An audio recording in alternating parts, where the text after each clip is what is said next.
Rajasthan police अकादमी और वानिकी प्रशिक्षण संस्थान के साथ साथ प्रदेश में 3 अन्य जगह भी प्रशिक्षण कार्यक्रम चल रहा है। वन विभाग को 1450 नए वन रक्षक मिलने जा रहे हैं। वन विभाग के मुखिया पीसीसीएफ हॉफ का कहना है कि नए वन रक्षकों के मिलने से वन और वन्यजीव संरक्षण और पुख्ता होगा। रणथंभौर और सरिस्का में हुए सफारी को लेकर कहा कि स्टाफ चाक चौबंद है। इस मौके पर पीसीसीएफ हॉफ अरिजीत बनर्जी से खास बातचीत की हमारी एसोसिएट एडिटर निर्मल तिवारी। वन विभाग में एक वन रक्षकों की नई खेप तैयार है, उसका ट्रेनिंग आरपीए और जिस तरह से वानिकी प्रशिक्षण संस्थान में चल रहा है, तो ट्रेनिंग में वो सब कुछ सिखाया जा रहा है कि किस तरह से आपको वन और वन्यजीवों के संरक्षण करना है, उनकी सुरक्षा करनी है और खुद को भी सुरक्षित और संरक्षित रखना है। हमारे साथ पीसीसीएफ हॉफ अरिजीत बनर्जी साहब मौजूद हैं। बनर्जी साहब, किस तरह से पूरा ट्रेनिंग का शेड्यूल है, कहाँ ये चल रही है और किस तरह से इसमें इसकी मतलब किस चरणों से गुजरती है पूरी ट्रेनिंग? राजस्थान वन विभाग ने पिछले महीनों में करीब तकरीबन 2700 कार्मिकों का नियुक्ति दिया है। इनको चरणबद्ध तरीके से ट्रेनिंग दिया जा रहा है। प्रथम चरण में करीबन 1450 फॉरेस्ट गार्ड्स का ट्रेनिंग हो रहा है। इनको फैसिलिटीज़ अवेलेबल को देखते हुए बांटा गया है। जयपुर, अजमेर, बीकानेर और जोधपुर में अलग अलग बांटा गया है। जयपुर में 250 फॉरेस्ट गार्ड्स का ट्रेनिंग चल रहा है। कुछ तो हमारे forestry training institute Bajaj Nagar वहाँ होगा और बाकी होंगे राजस्थान पुलिस एकेडमी जयपुर में। वन विभाग राजस्थान पुलिस का आभारी है। उनके सहायता के बिना ये ट्रेनिंग देना संभव नहीं हो पाता है और आगे भी अब इतना ही और फॉरेस्ट गार्डों का ट्रेनिंग देना पड़ेगा हमें।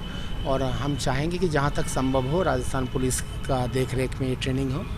उसका 2 एडवांटेज ये है कि पुलिस में एक तो डिसिप्लिन इनकलकेशन बहुत अच्छा होता है और फिज़िकल पैरामीटर्स का ट्रेनिंग बहुत अच्छा होता है। राजस्थान पुलिस का एक नाम है, देश भर में नाम है ऐसा चीज़ों में। टेक्निकल ट्रेनिंग का एक अंश था कि 1 महीने तक फील्ड में रहे हैं, अलग अलग field techniques, nursery, plantation, patrolling, इसके एक्सपोजर थोड़ा थोड़ा मिला है। अब इन हाउस और क्लासरूम ट्रेनिंग शुरू होंगे और ये 3 महीने तक चलेगा, जिसके पश्चात इनको अपने अपने वन मंडलों में वापस भेज दिया जाएगा। एक ट्रेनिंग खत्म होने के पश्चात दूसरा सेट ऑफ ट्रेनिंग्स वापस शुरू होंगे और हम चाहेंगे कि अगले साल तक ये समस्त फॉरेस्ट गार्डों का ट्रेनिंग संपूर्ण हो जाए। बनर्जी साहब, एक सवाल ये भी था, आज से नया पर्यटन सत्र शुरू हो गया है। रणथंभौर में सफारी शुरू हुई, सरिस्का में भी और रामगढ़ विषधारी में भी हो रही है और विषधारी में तो जल्दी आप शायद कोर जोन भी शुरू करेंगे। किस तरह की व्यवस्थाएं, सर्विलांस और ट्रैकिंग को कैसे बढ़ाएंगे और तमाम व्यवस्थाएं कैसे रहनी है ताकि जानवर भी सुरक्षित रहे, वहाँ जो वाइल्ड एनिमल हैं वो भी सुरक्षित रहे, पर्यटक हैं वो भी एक सीमित तरीके से वहाँ पर पहुँचे और उनको देखें, और तमाम व्यवस्थाएँ कैसे रहनी है? टाइगर एरियाज़ में एक कैप रहता ही है टूरिस्टों का संख्या पे। हम उसी कैप को नज़र रखकर नंबर ऑफ़ टूरिस्ट अलाउ करते हैं। इस साल भी वही परंपरा रहेगी। जब एक product in high demand and low in supply होता है तो कुछ दिक्कतें ज़रूर आती है।